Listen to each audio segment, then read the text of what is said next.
এখন সৌদি আরব থেকে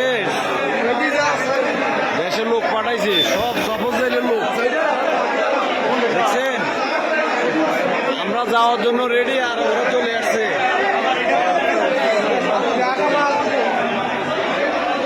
দেখেন কত লোক খালি হাতে চলে আসছে সৌদি আরব থেকে।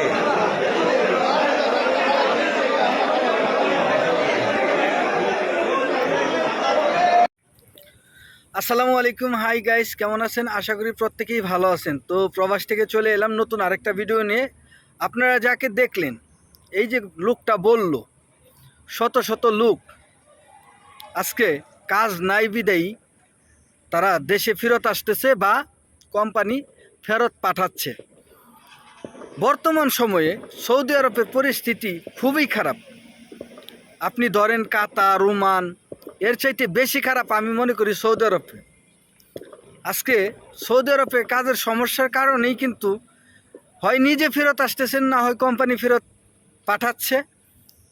যে কোনো এক উসিলায় আপনি দেশে আসতেছেন, কারণ একটাই, কাজের সমস্যা।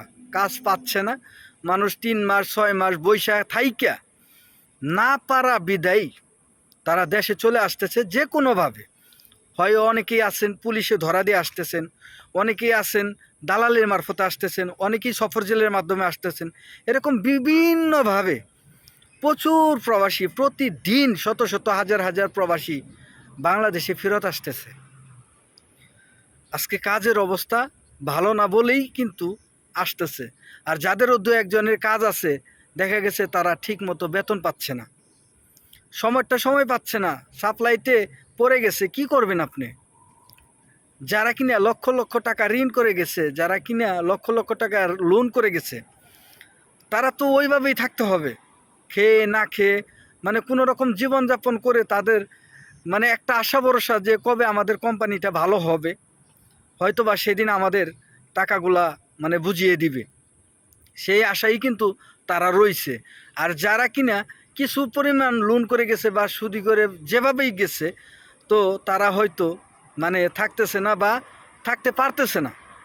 এটাই বিষয় যে থাকতে পারতেছে না কাজের কারণে বা বেতনের কারণে, বা কোম্পানি যেটা বইলে আপনাকে দালাল পাঠাইছে সেটা পান নাই, মানে নানান সমস্যায় জর্জরিত মানে বাংলাদেশের প্রবাসীরা বেশিরভাগই এখন বাংলাদেশিদের কাছে ধোঁকা খাইয়া, মানে সৌদি আরবে, শুধু সৌদি আরবে এই পরিস্থিতি এখন প্রতিটা মানুষেরই।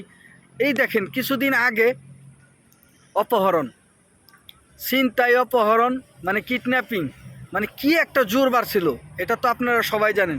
টিকটক, ফেসবুক খুললেই কিন্তু এই খবরগুলা আগে পাওয়া যেত। তো আশা করি সেটা একটু কমছে।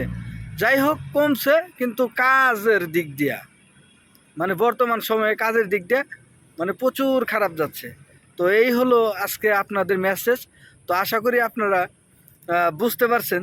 যদি সৌদি আরবে আপনার নিজস্ব কোনো লোক না থাকে, তাহলে ভাই বর্তমান সময়ে আপনার 2টা পায়ে ধরি, আপনি সৌদি আরবে আইসেন না। সাফ কথা যে আপনি বর্তমান সময়ে মানে সৌদি আরব আইসেন না, কাজের পরিস্থিতি খুব খারাপ। যদি আপনার নিজস্ব বাবা, ভাই, চাচা, খালু থাকে, সেই ক্ষেত্রে আমি বলবো, যদি আপনার তারপরও যদি কাজের ব্যবস্থা থাকে তাইলে আসেন। অন্যথায় অন্যরা যাদের লোক নাই, বন্ধু বান্ধব নাই, আত্মীয় স্বজন নাই, তাদেরকে বলবো যে আপনাদের হাত জোর করে বলতেছি, আপনারা সৌদি আরবের নামও নেবেন না। তো আজকের ভিডিওটা এ পর্যন্তই। যদি ভালো লাগে তাহলে অবশ্যই লাইক, কমেন্ট, শেয়ার করে পাশে থাকবেন। আমাদের চ্যানেলটি নতুন, সাবস্ক্রাইব করে বেল আইকনটি দিয়ে দিবেন। আজকের মতো আমি আমিনুল এখানেই বিদায়। আসসালামু আলাইকুম, শুভরাত্রি।